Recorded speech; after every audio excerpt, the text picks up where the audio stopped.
Gĩcigo-inĩ gĩa Kĩamo kama na arĩthũrimaga mwena wa Gĩthii nĩkuo atongoria matiganĩte manyitanĩire kũrugũria tabarĩra itiganĩte macukuru-inĩ.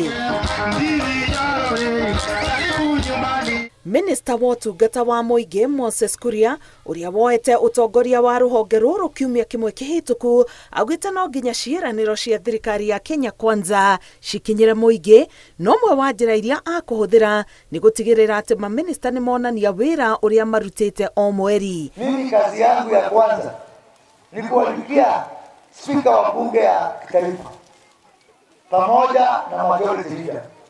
Kutoka hapa mpaka uchaguzi tumebakisha miezi 45.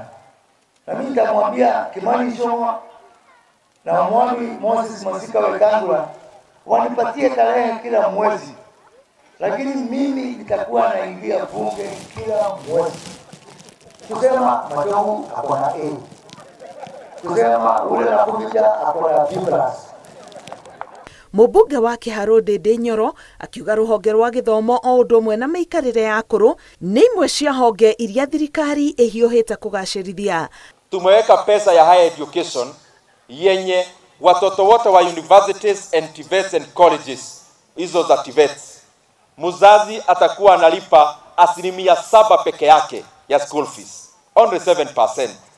Na katika hiyo formula tumechukua 45,000 students wale wametoka familia ambazo ziko chini kimapato, na hao watakuwa wanaingia shule. 45,000 of them wataingia universities wasome bila kulipa chochote, serikali itagharamia. Mheshimiwa Rais, tumeketi tukasema university education ni muhimu sana katika nchi yetu. Ndio tukaanza mtindo mpya, mfumo mpya wa kupeana pesa ambayo tukasema uwezi linganisha watu wote. Badala ya wazee kwenda wanapiga foreni katika bank, wanakaa bank the whole day wakigoja ile pesa yao kutoa ya cash transfer. Tunajaribu kututafute system from next year. Hawa wazazi wetu wako 70 years and above, tutakuwa tunawatumia pesa yao kwa simu, wanatorea na M-Pesa nyumbani.